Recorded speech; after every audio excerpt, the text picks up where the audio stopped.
Welcome back to Maths Fluent with Mr. L. In today's lessons, we are going to learn how to solve simultaneous equations by using the substitution method. Now, just a quick recap. When solving for simultaneous equations, you are basically solving for the x and the y coordinates.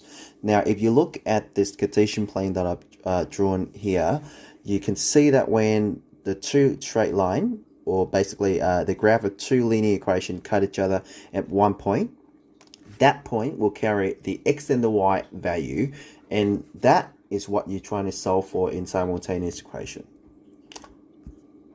Okay, so just a quick tip before we start doing the example for the substitution method. Now, I think it's probably helps if you realize that when we have a pair of simultaneous equation that is in the form of something that looks like this: y equal to ax plus b, and y equal to cx plus d.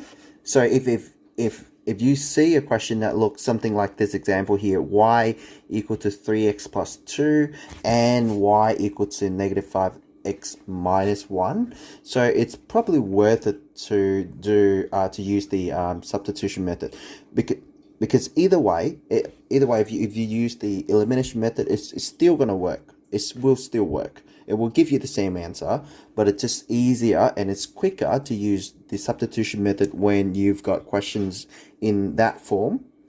However, if your simultaneous equation that was given to you is in the form of 4x plus 3y equal to 8, or 3x minus 2y equal to 4, something that looks like that, it probably will be easier for you to use the elimination method. Okay, so here's our first example. We've got y equal to 5x minus 4 and y equal to 3x plus 6. Now, this is a lot easier to solve when we use the substitution method, because it's already been okay, so here I've got okay, here's our first example: y equal to 5x minus 4 and y equal to 3x plus 6. It is a lot easier to solve the two simultaneous equation by the substitution method, because the variable y has already been defined for us. So let's go ahead and try to solve this, right? So whenever I solve any pair of simultaneous equation, what I like to do first is I like to name my simultaneous equations 1 and 2. Now, the reason, because if I name it 1 and 2, then when I show my working out, I don't have to rewrite the whole equation again. So, as you know, when we have a pair of simultaneous equations, that means the two lines cut each other at one point and give you the same value for x and y. Now, if that's the case, then my first equation, which is equation number 1, is going to be equal to equation number 2, right? In another word, it means 5x, okay, I'm going to go here, 5x, okay, minus 4 is equals to 3x plus 6. Now, why is that? Because these two lines, equations number 1 and equation number 2, they cut each other at one point. Right? They cut each other at one point, so that means at that particular point, the x value and the y value they are the same. So that means let's say if I name this y1 and this is y2, then I would have y1 is equal to y2. Hence, I would have 5x minus 4 equal to 3x plus 6. Okay, now let me just clear that off. Just a quick explanation. Just so you know just so you understand what I'm doing. Okay, now let's continue. Okay, so I've got 5x minus 4 equal to 3x plus 6, because the two y's are the same, because the two equations are the same.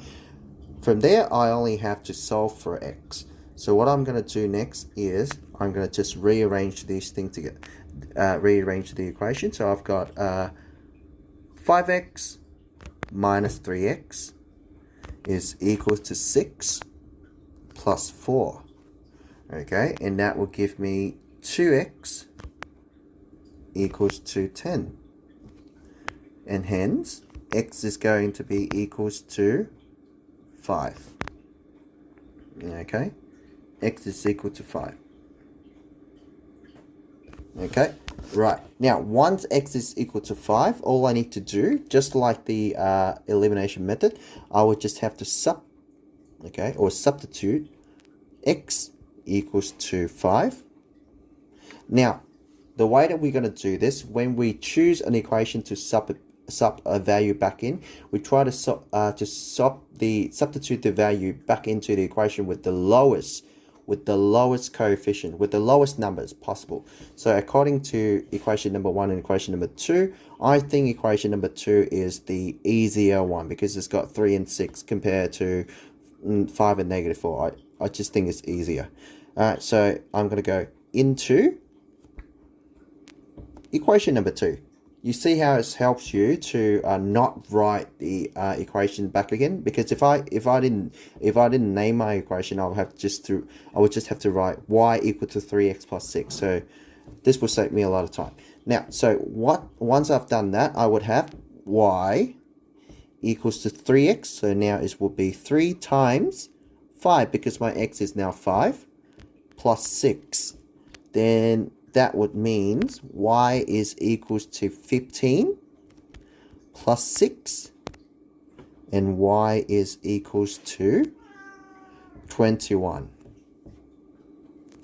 Alright, so therefore, I'll just put it here.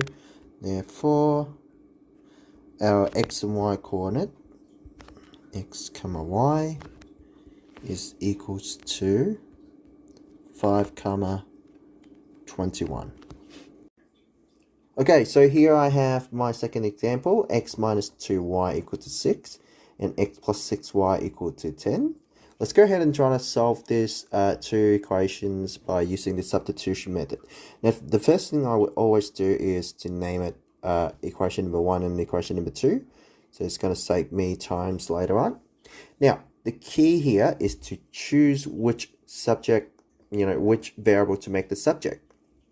So in this case, I think the x variable, the variable x, is a lot easier to work with to make the subject. So what I'm going to do is I first would choose the equation that I'm going to work with. So I probably would choose equation number 1. So I go from equation number 1. Okay, I've got x minus 2y equal to 6. Because I want to make x the subject, so therefore I would have x equal to 6 plus 2y. Okay, now once I've done that, I will start substituting x equal to 6y. Okay, now I'm going to write substitute, or sub, x equals to 6 plus 2y into the second equation. Now, it's very important that you substitute x equal to 6 plus 2y into the second equation. The reason is because you've got this x equal to 6 plus 2y from the first equation. You got it from the first equation. If you substitute x equal to 6 plus 2y back into the first equation, it will give you nothing. Okay, so you got to make sure that you substitute it into the equation that you haven't used yet. Okay, in this case is the second equation. Now, so I'm going to go ahead and sub it back. I'm probably going to do it over here, or let's see if I've got space to do down here. Right, I've got so that would mean I would have 6 plus 2y plus 6y is equal to 10. Now, the reason for that is because this group here, in the second equation, it would have been x, right? But because now we just know that x is 6 plus 2y, so I'm going to just substitute it back in.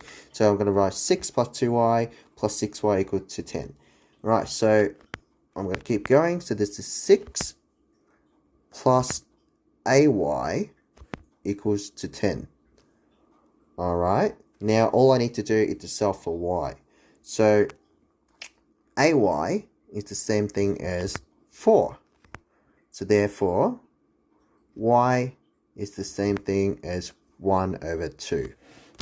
Okay, so there you go.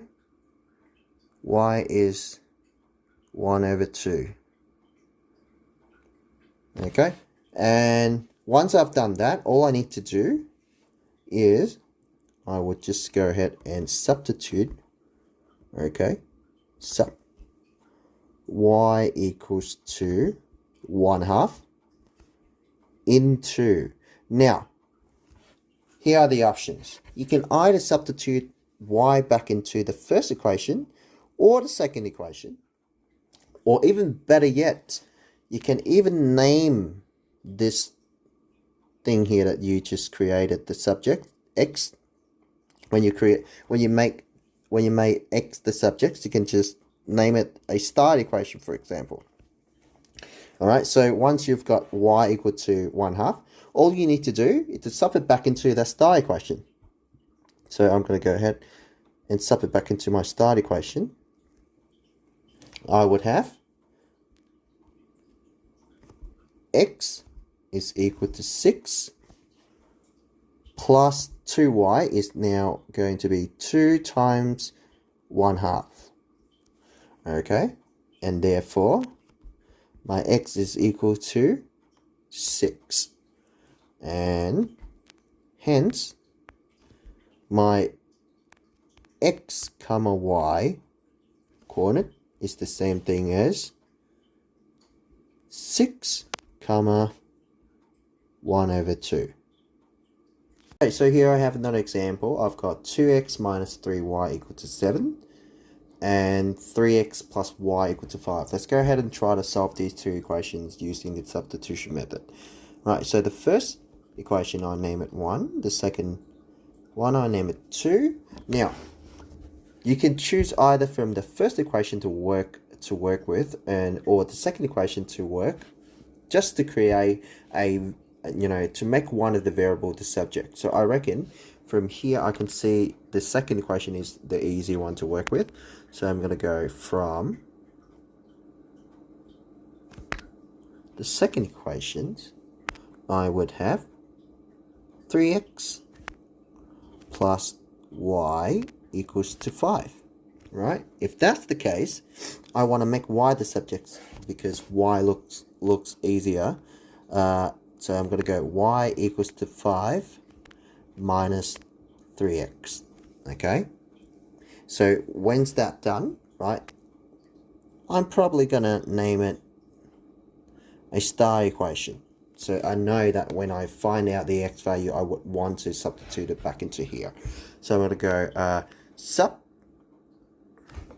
y equals to 5 minus 3x into the first equation. Now it's very important, you cannot sub it back into the second equation, because the moment you sub it back into the second equation, it will give you nothing, right? So it only makes sense for you to substitute it into an equation that you've not worked with or you haven't touched, right? So the first equation is what you want. So if you sub it back into the first equation, you would have 2x